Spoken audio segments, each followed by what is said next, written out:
Trigger warning, this episode contains discussion of pregnancy loss and miscarriage. Listeners' discretion is advised.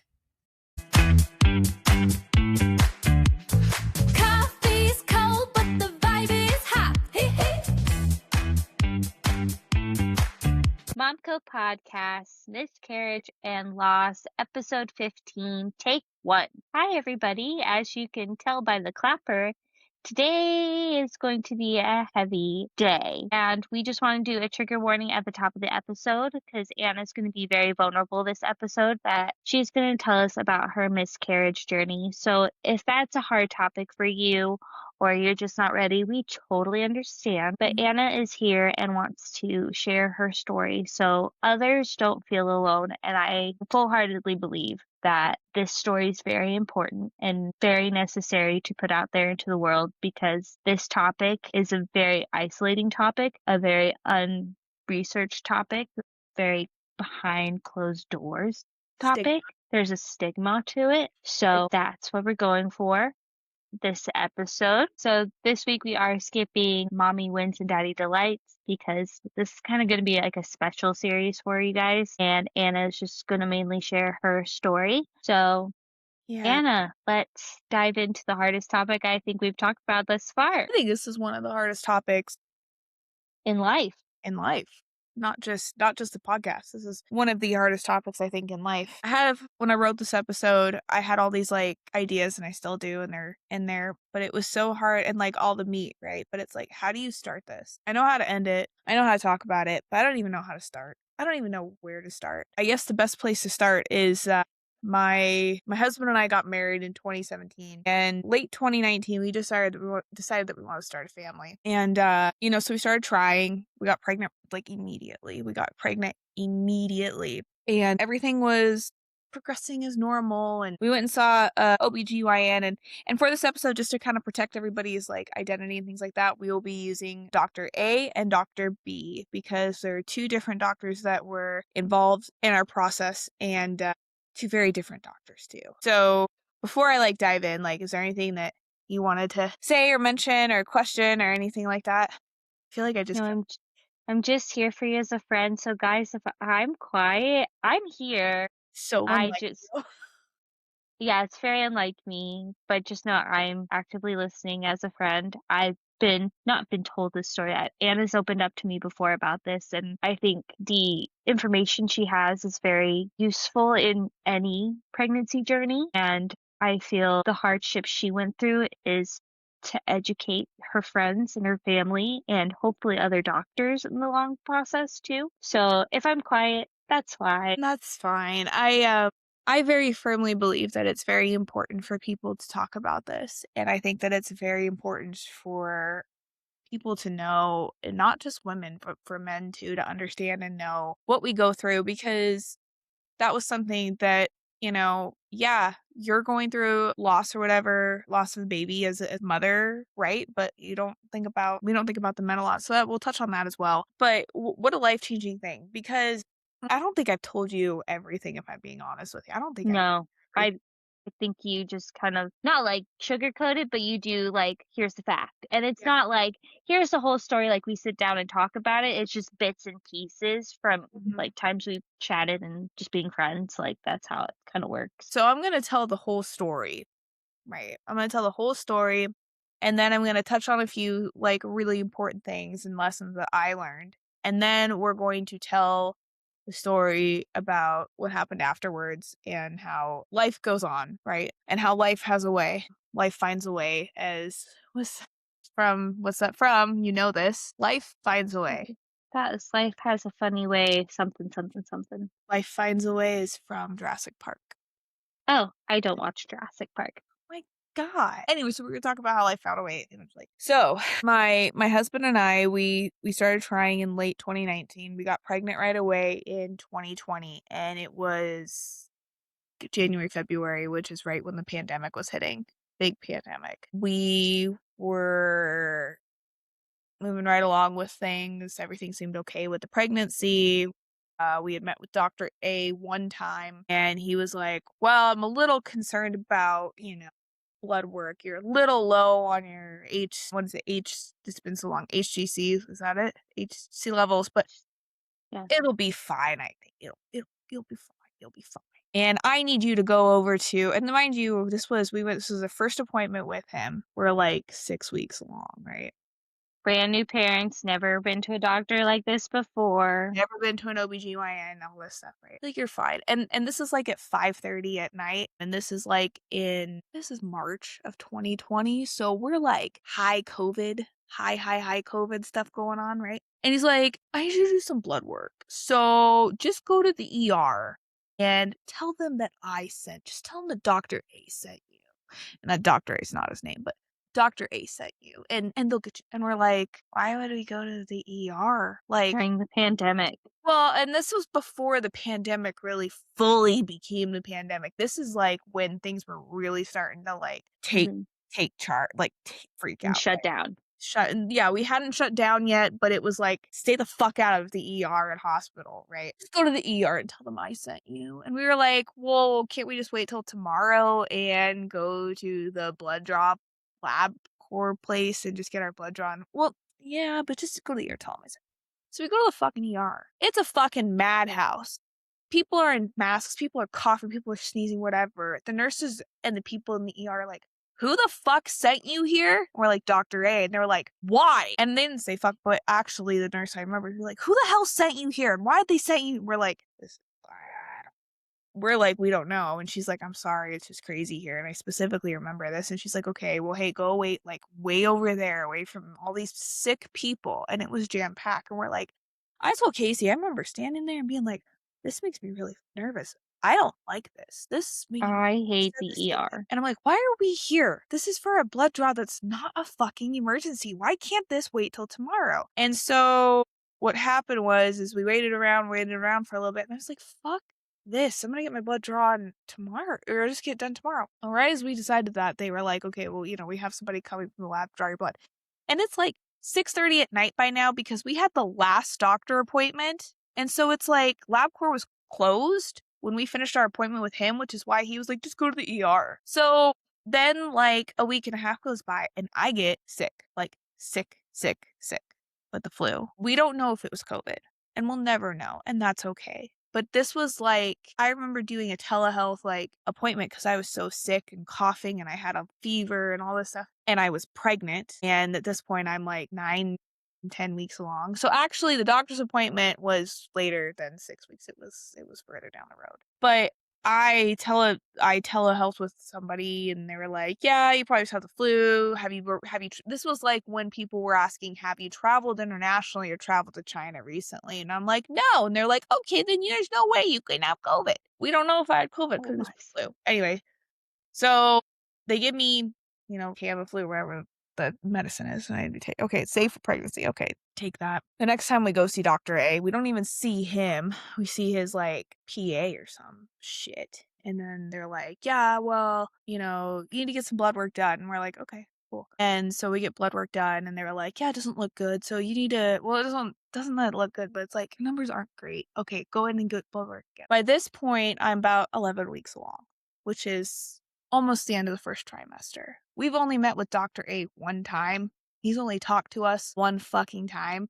I've had needles in my arms getting blood drawn. Shit, I think it was like 2 or 3 times a week at this point. And we wouldn't hear from them. And then I get this phone call and the nurse calls and she's like, I'm standing there. My husband's standing there and she's like, you need to prepare yourself for a miscarriage. Nothing else. And I was like, okay. And I hand the phone to Casey and I start, rapid breathing and just like, I can't breathe, right? And Casey being a former ENT is like going into like survival Work mode. Yeah. Okay. He's like, okay, so what do we look out for? Do we need to make an appointment with the doctor? At what point do I take her to the emergency room? What happens from here on out? And the nurse said, and I quote, well, don't stick anything in her vagina. And that was the medical care that we got. No, like talking about like potential DNC or anything like that. What's a DNC? Isn't that like when they like... I know what it is, but they didn't offer me a DNC. They didn't offer me medication. They didn't offer me pain medication. They didn't offer anything.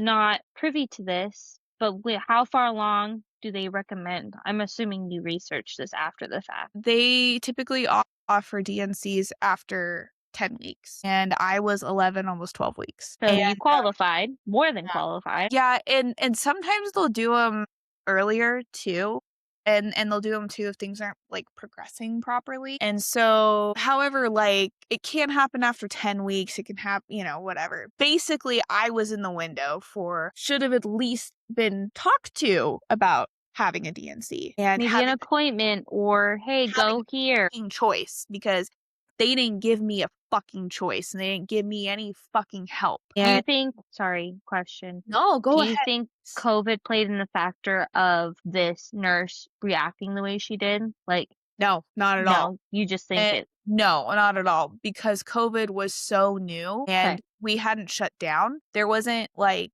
no. And it wasn't like, "Hey, DNC is an option. We don't wanna do that necessarily because we don't wanna have you come in because of the risk of COVID." None of that. not even offered. Our professional, like, care instructions Said don't stick anything in don't her stick vagina. anything in her vagina. Fuck And off. he was so stunned, he couldn't even, like he was like, And "Excuse I me?" don't think people know too, unless you have somebody who's being an EMT, you see everything. And so with that prior experience, you see and hear everything, both civilian and medical professional wise. And if he's shocked by that, that's fucking sick. Yeah, it was sick. So, we're like we're new parents. We're new to this whole thing. We're like, You don't know. "Hey, You don't know what to expect. yeah, I guess this is normal. I guess this is how women's healthcare is supposed to be. And this is why we're having this conversation. This is why I am sharing this story and putting it out there, because this was such a fucking god awful experience in my life that I don't want anyone to ever go through this. And I want them to be aware of you deserve to be treated better than we were treated. You deserve respect. You deserve patient care. You deserve for somebody to actually give a fuck about you. I never felt so low and so like I didn't matter than when my doctor kicked me to the fucking curb and was like, "Sorry, have fun." So we stayed home and we proceeded to have a unmedicated, unassisted at that point, and the baby hadn't grown, so it was still like the baby was like at 11 weeks. 11-week miscarriage at home. And if you want to see the divots still in my husband's forearm from my fingernails digging into his forearms, passing my child, he can show you. So that happened. And this is where it gets really hard, right? I knew the time frame, but it really didn't hit me because my sister-in-law was pregnant at the exact same time as you guys. So it hurts my heart because I'm like, you're a baby. You miscarried. It's like the same age as my niece Lily, and that's so hard. And it's so hard to look at that age too for you guys. I'm so sorry. Because you'll always have that wonder, like, what if? I'm so sorry. If we had that baby though, we wouldn't be where we are. We wouldn't have this house. We wouldn't have Lily, because it wouldn't have been that specific egg and that specific sperm to make her. We wouldn't have her. Yeah. So She's perfect. she sleeps 12 hours, man. She's really perfect. You want to see a And cute those big picture? blue eyes. Yes, please, I need this. Okay, so Sorry, everybody. We probably skipped ahead. If we're puffy, we bursted out into tears, and Anna had to show me Lily pictures to get over everything. That's what you need to do every time we break down. Show me Lily. I agree. I agree. Sorry, I don't mean to laugh. No. Please, humor's important. I fully embrace that. Why are you a pretty crier? I look like a fucking tomato. I've had somebody else tell me that, and I'm like, really? You are. We dealt with all of that, and the hardest thing I think, and I'm sorry, I'm gonna make you cry again. The hardest thing was telling my parents. My dad was alive at the time, because we had told them, it was our first pregnancy and everything, and we had been married and we had this house and everything, and I had to call them and tell them that we lost the baby, and they never had that experience because Oh, really? my mom said that she thinks maybe like she had maybe like a chemical, or like, because back then they didn't really know, and that's part of the, not problem, but that's part of kind of what's hard about today, is because we have such advanced, like, technology, and, like, pregnancy tests are so, like, soon, is that we find out that we're pregnant a lot sooner than we are. Or a lot True. sooner than they used to, not that are, but a lot sooner, and so then what happens is we find out we're pregnant, we're like, "Oh my god, we're pregnant," and then there's a loss a few weeks later versus, like, back then it was like, my period's just, like, 2 or 3 weeks late. Well, your period's not late, you probably had a chemical pregnancy. So, it's kind of interesting, and so they never, like, had issues like that, and I had to call my parents, and it was terrible. The one that and my dad, I remember my dad came by and brought me flowers, and, I think he brought me cookies or something too, and just, like, but it was COVID, so it was like, "Here, I can't give you a hug, set it on the front porch and tell you But what I you love just need you." a hug from your dad. Yeah, and so It's shitty. my mom and my stepdad, um I opened the door, and they had, flowers and cheesecake, I remember, and it was COVID, so she was at the end of my sidewalk, and she's like, "I'm so sorry, and, it's COVID, I can't," and I just bawled, and Your mom is such a hugger she's like, too. "Fuck COVID," and just ran up and Love her. said, "Fuck it," and just ran up and hugged me, and that was just, like, what I really needed. So, kudos to you for saying, "Fuck COVID, Maria," but, yeah, so my mom was like, "Fuck COVID." She's the best. Yeah. So then we got through it, right? And I think the other thing that really was just awful was that oh, you're gonna say something. What's up? I personally don't want to know, but I'm just thinking, I'm like, for those who don't know, like, how long did the process Oh, take? no, that's okay. So the no, you're reminding me to go into this more because this is Yeah, because I think people, because you always wonder, like, there's so many what ifs in your pregnancy too, because you're like, is this the start of a miscarriage? Is this like, because when I went through my, like, threatened miscarriage, I'm like, is this what it feels like? Is this what it is? So so I don't know. you basically labor. Now that I've had a baby and I've had labor pains, it was more painful physically for me to pass the miscarriage than it was to give birth to my daughter. Really. Granted, I had an epidural, You but did this basically all natural. all natural, nothing. That's So crazy. it And no medical professionals, just you and your husband in the yeah, bathroom. in the bathroom. That's fucking shitty as hell. And, so it started, like, really bad stomach ache, using the bathroom a lot, that kind of thing. Really bad stomach ache, really bad cramping, nausea, vomiting, and then things start coming out, and you have to look at them and decide, "Is this big enough where I need to go to the emergency room? Am I Yeah, bleeding because isn't it like much?" clots of a golf ball is what they say go in? Yeah, yeah, and, that it's like I remember Casey called the on-call because they have, like, an on-call doctor, and he's like, "If" and it wasn't our doctor, but it was like, "If it's less than a golf ball, just stay put because COVID, you don't wanna be" and this at this point, COVID, you know? Fuck COVID. And so it's like, avoid going to the ER, right? And it's like, okay, and whatever. So it's horrible. It's labor pains. It's laboring. I was in the bathroom from 10 o'clock at night till 3 a.m. and then just laboring and having things process out of me, big stuff. And then you obviously bleed for a couple weeks, right? So this happened. A couple days go by, and I'm like, I'm gonna call a doctor to get a follow up appointment. Yeah. So I call the doctor's office and I'm like, "Hey, I had a natural miscarriage at 11 weeks, blah, blah, blah. I want to schedule a follow-up with Dr. A, please." "We don't really do that. Just call us again when you're pregnant." What? For OBGYN? You don't check my lady bit? And then I'm like, "Well, I'm having really bad pain, like, take a warm bath Not and even suggesting to go see your primary? maybe some ibuprofen." So I went and saw my primary, Yeah. and I had a wonderful primary. And we'll see Ch- Dr. C over here. Dr. C? Yeah, I that'll like be my that. primary at the time. Love it.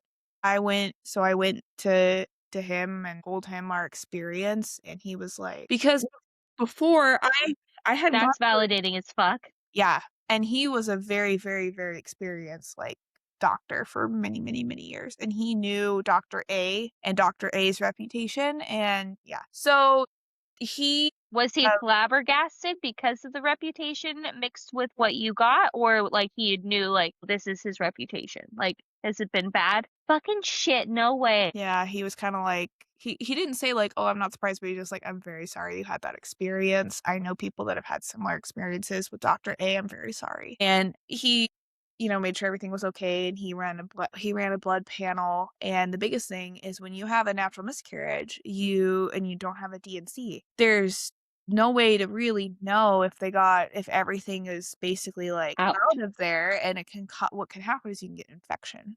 Mhm. Did not have That's that. what my Did doctor told me Yeah, because when I was prepping for the threatened miscarriage, yeah. he gave me all the options. He's like, "This is all the scenarios." And he said a DNC is the best route because of infection. And he's like, "You don't want an infection in there, especially if you're going to continue trying." So Yeah. Dr. A can suck it. So my primary was the one that was like, I'm a little surprised that they didn't do a DNC. And I'm Even like, during COVID time, like beginning of COVID, he was surprised. yeah, Okay. Okay. because you're, You're 'cause validating all my feelings. you were Okay.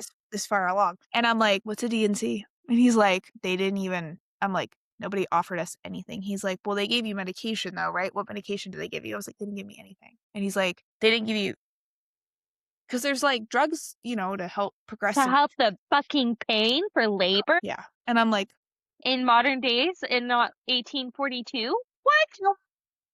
Fuck you, Dr. A. My doctor did say, he said, "Natural is good because your body is just doing what it naturally should be doing." And he's like, "And you don't have an infection or anything like that." He goes, "I think that this is just a blip," and he's like, "You'll be okay. And this is a lot more common than you realize. 20% of women have miscarriages." And Funny. 20% of women have miscarriages, and I'm That like, just gave me chills. because here's the thing that we're raised that, and this is a good lead into this, is that it pisses me off so much that in school we learn about our periods, we learn about this, we learn about that, we learn about And we were in the era of Teen Mom we and learn Secret about Life of American Teenager. STDs, and if you Mhm. have sex, you're either gonna get an STD or you're gonna get pregnant and your life is fucking over. But we don't learn about miscarriage. We don't learn about menopause. We don't learn about any of these things. Like, we don't learn Right. about it. It's pretty much like if you have sex, you're gonna get pregnant or you're gonna get STD and your life is over. And fuck God, that pisses me off so much. And the thing too is it's like for my mom, she didn't have experience or knowledge on this, so she felt completely like, like, Helpless. helpless. Yeah, thank you. She felt completely helpless through it because she's like, "I don't know how to support because I've never had this happen before. What do I even do?"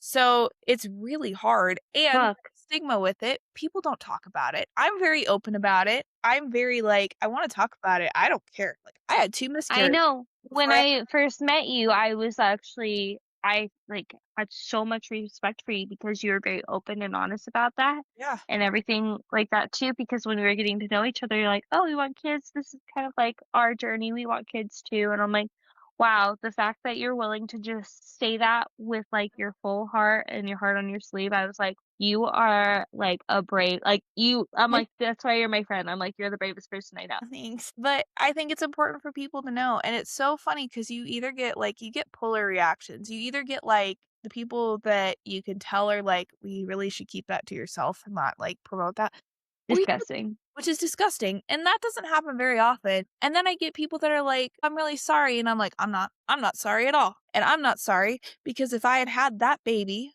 I wouldn't have the one I have now, who's perfect. Yes, you do. I've witnessed you say that, and Yeah, you get the power. and I It gives you the say it power back, and I love that for smile you. on my face. Or you get the people, and this is the one that makes me feel good about sharing. They go, "Oh my god, I had one too, and nobody Stop getting understood or emotional. told me about it." And I'm like, "Tell me about it, and I'll tell you about mine, and we'll bond, and it'll be okay." And so I'm very open about it because it's like, I don't have any shame. I didn't do anything wrong. Nobody did anything wrong. You have a miscarriage, it's out of your control. Plain and simple. Like, shit happens, life happens, And sometimes it can be the healthiest person.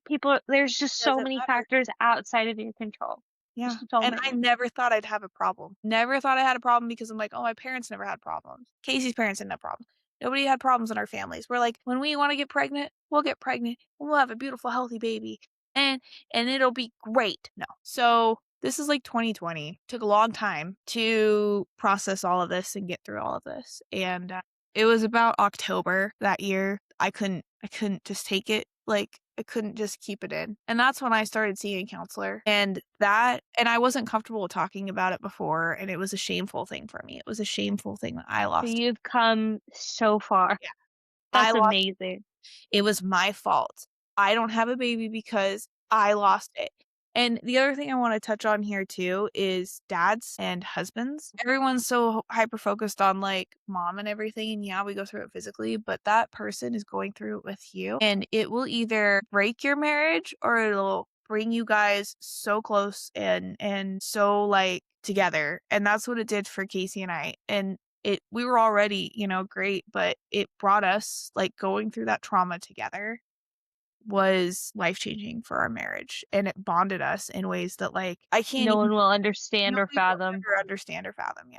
And it's a terrible thing, but I am thankful that that was like one of the good things that came out of it was that we bonded, we got through it, and it was like it proved to both of us too that we can get through anything. If we can get through this, we can get through Yeah, fucking you can. anything. Yeah. So and I just like shout out to the guys though. And this is also Especially important Casey. for men to know. Yeah, and the thing too is like with learning about it in school, like boys they learn about girls' periods. They need to learn about miscarriage and supporting your significant other through that 1000%. too. Why I aren't we think talking our about these things? health and sex education's In the fucked up. fucking toilet. I mean, maybe it's changed in the last 15 years since I've been in school. Really has been. My sisters told me, they're like, yeah, nothing better. I'm like, great. Pisses me off. This is such a hot button for me.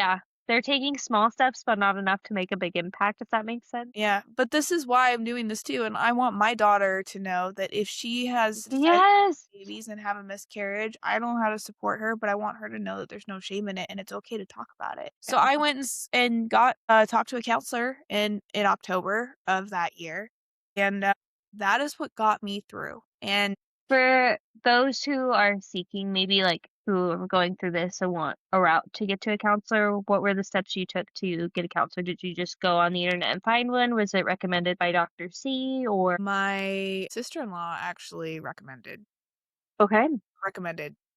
this particular counselor. She had gone through a couple tough times too, and she actually recommended him. And she's like, I think with your personality type, and I miss him because he left to go work with vets, like veterans and stuff, because he was a veteran, and so he went to go work with Okay, fair, but fair, also but shout like out to our favorite counselors that leave us. never like found well no I take that back because I had a counselor during my pregnancy that was wonderful, which that's another thing too. Get a fucking counselor while you're pregnant and get a counselor that specializes in like trauma and well-being and things like that, because it was lovely. I had a lovely counselor who was a midwife for many years, and it was just hearing everything and prepping for the whole thing. I mean, I think that's why I had such a good like birth, basically. Like, yeah, some shit happened, right? Like we were talking about earlier, but that was all handled very well and everything went pretty well. But anyway, beside that, seeking counseling was best thing. So I started seeing this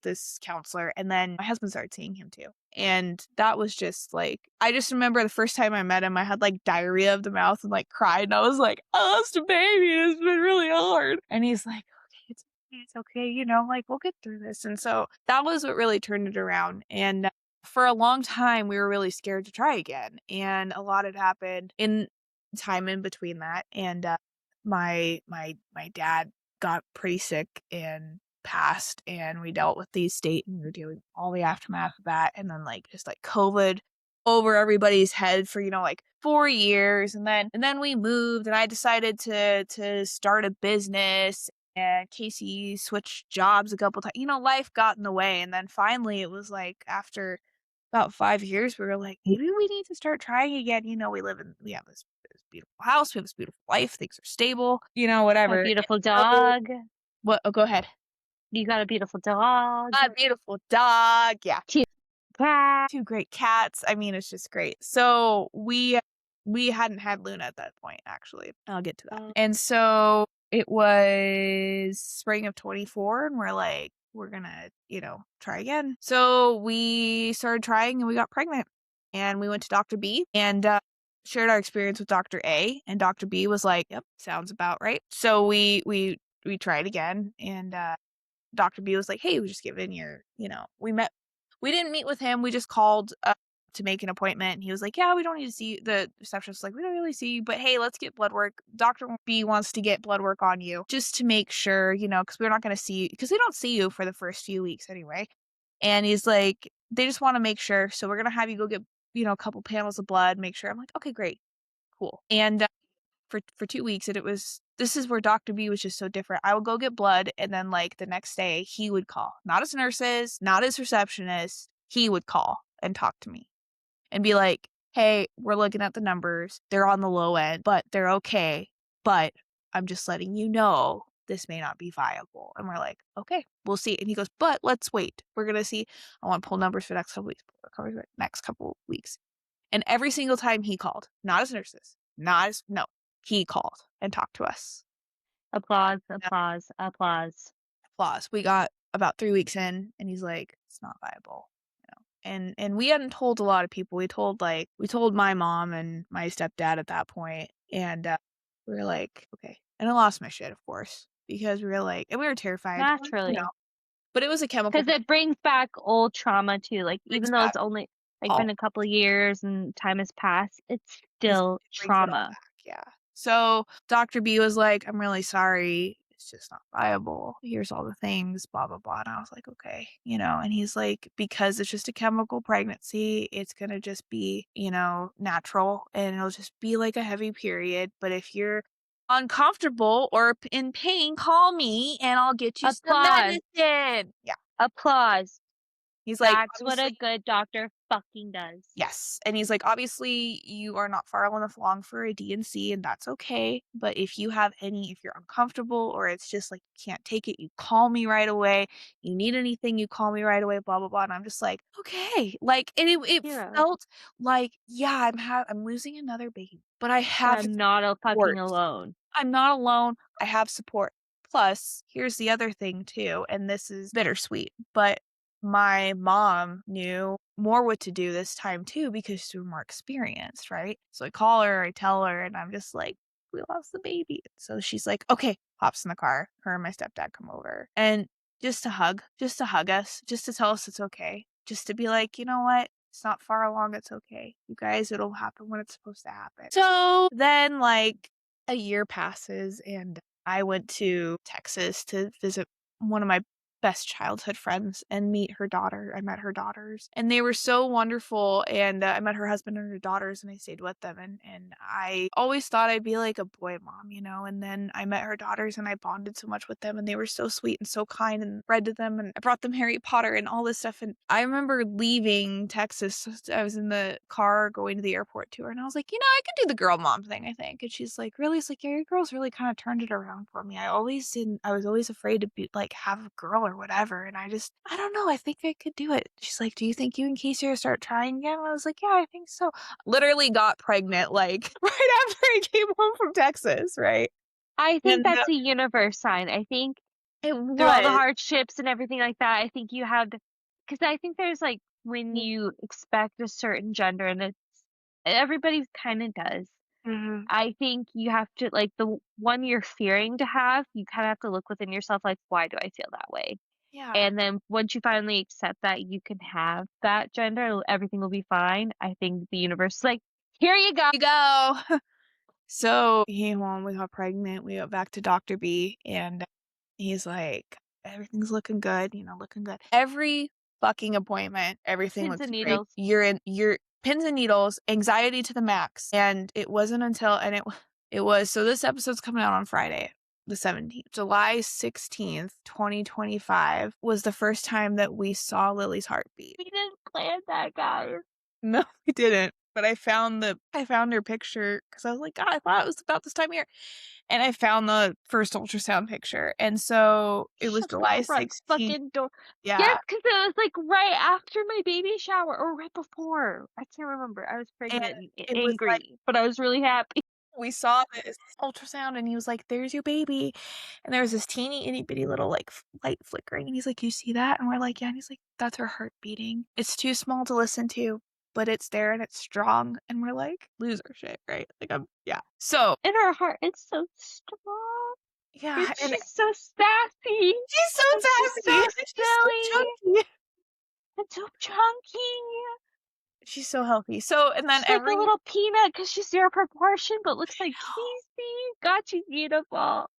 and so we, every appointment, she's doing great. Your mama's doing great. Everything you're experiencing is normal. Every dimension Those are is my favorite, like, phone every calls or dimension texts is from you. normal. It's like, everything's great. I'm like, that's my Everything's favorite great. word. Great's my favorite word. Never ever was a problem. And she only came like 3 days early than her due date, which Lucky Doug. yeah. Wait, mine came early too, I guess. Yeah, you're so early. Yeah.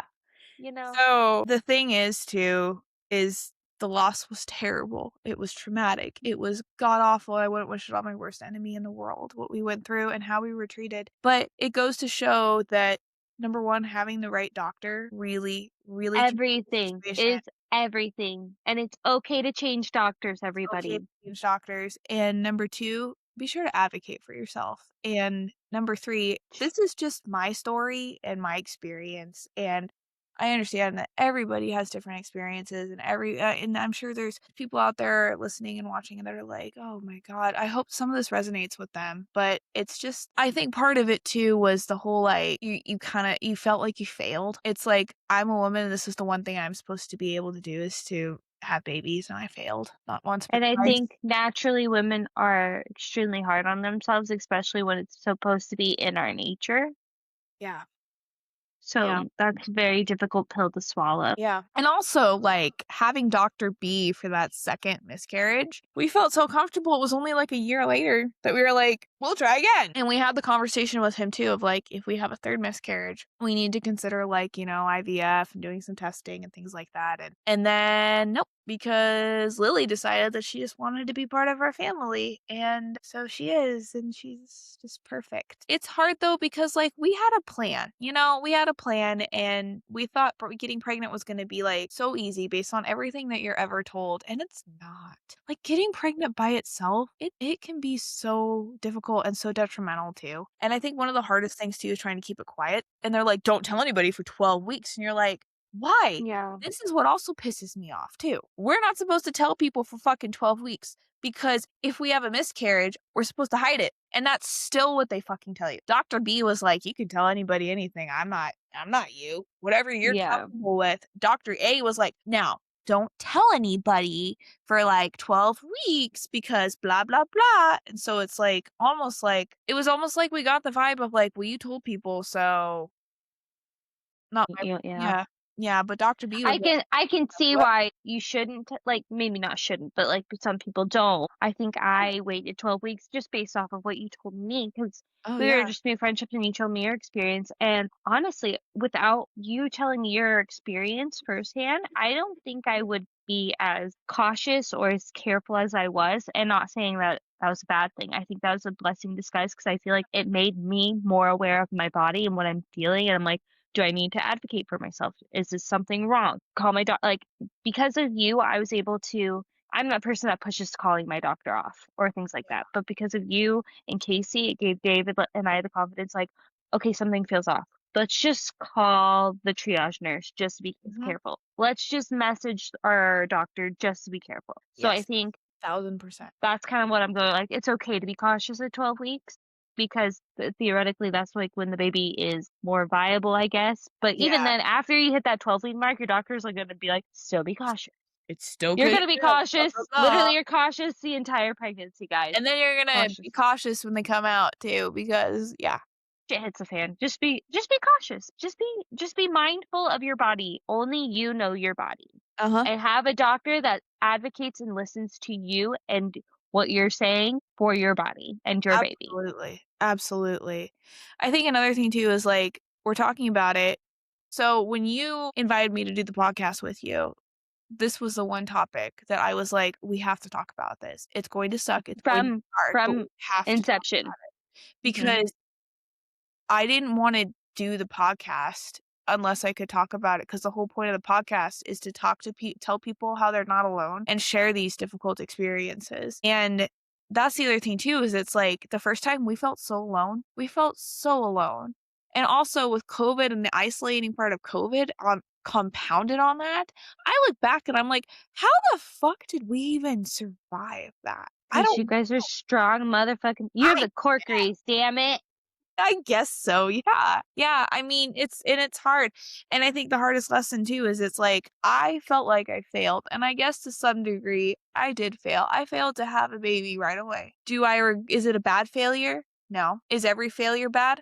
No. And I think that that's a stigma on its own. We associate failure with negativity. We don't have to associate failure with negativity. And this is a great example, because if I hadn't failed, I wouldn't have my daughter. And I probably wouldn't have a lot of the other things that I have. I probably wouldn't have a business.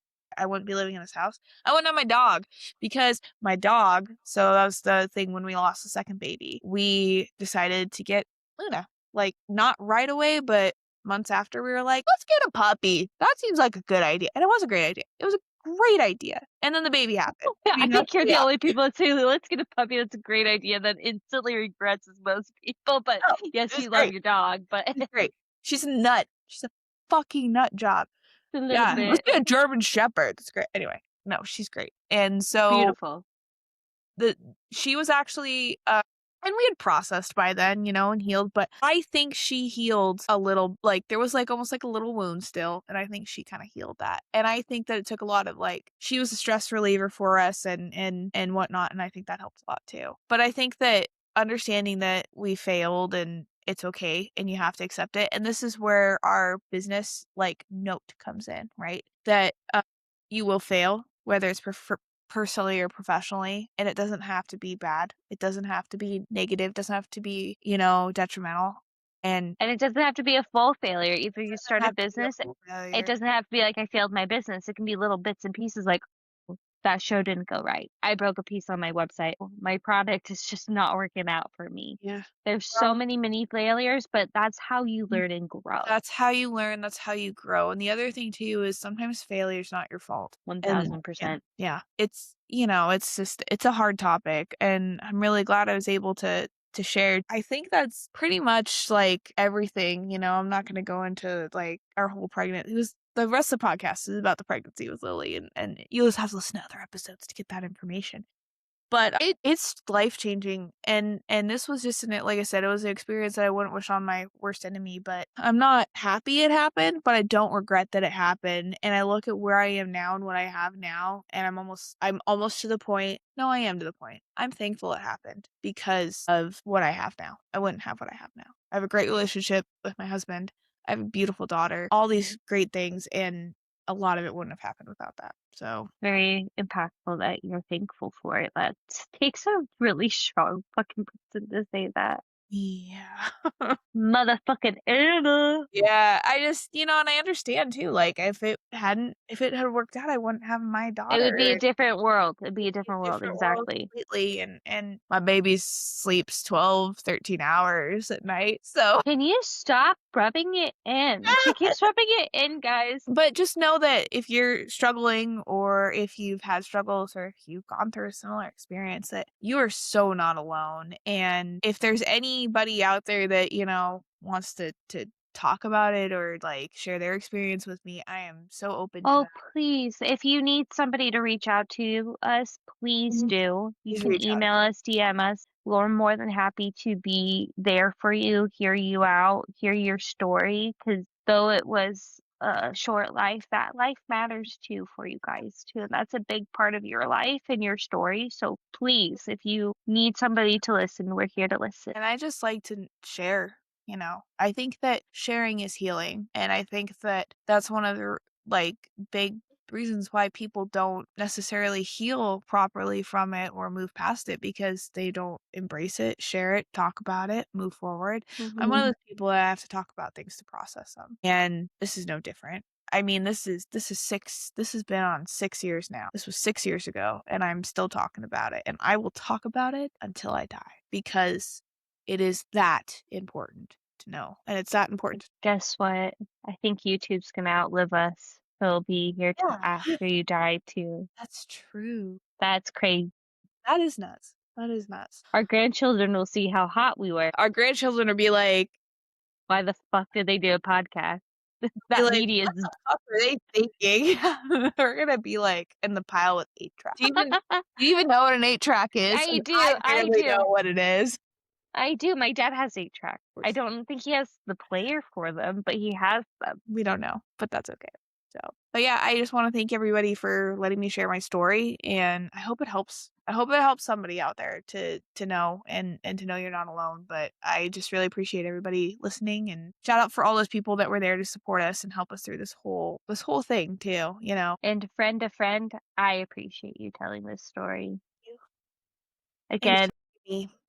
for being vulnerable, you're only providing education for others. So I think that's a powerful tool is to educate people. So I Yeah, appreciate you. it's important because we're not, and like I've said multiple times tonight, we're not learning about this in school. No one's talking to me about it.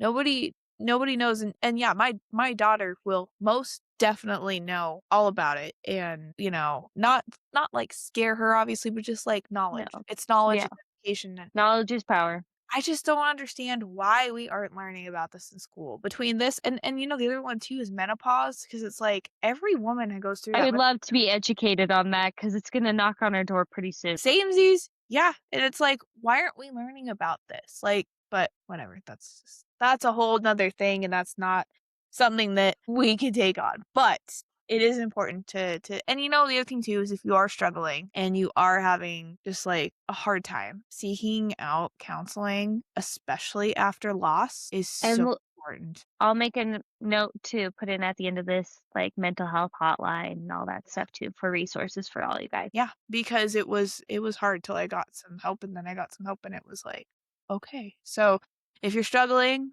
reach out. Yeah. Look into your insurance. There's so many free resources. You are not alone. It should not be can I afford this question? It should be I need help. Yeah, 100%. So now I'm gonna go look at my baby. I'm gonna go stare at mine too, and then you send me pictures of yours so I can just be happy for the rest of my evening. And you get to paint your Warhammers with your husband because that's your new activity. I'm gonna start painting. I'm still assembling, but I am gonna go do that, and I'm gonna go stare at the baby monitor, and I will send you some of those photos I showed you tonight because Thanks. she's so cute with the chubby cheeks. But okay. Thanks. Okay, to sign off, again, if you guys want to follow us on social media, it's Momco Podcast with the little @ symbol in front of it. If you want to email us, again, if you want to reach out to us, just have somebody hear you or have a beef and debrief for when we do those, email us at momcopodcast.com. No, momcopodcast@gmail.com. If you want to visit our website, it's momcopodcast.com. And listen to us wherever you get your podcasts. And please comment, like, subscribe. That's how other friends get to know about us too. So that's our story. Yep. Thank you all for listening. Bye-bye. Pregnancy and postpartum mental health matter. If you or someone you know needs support before, during, or after pregnancy, call or text 1-833-852-6262. Again, call or text 1-833-852-6262. It's free, confidential, and available 24/7. Learn more at the National Maternal Mental Health Hotline.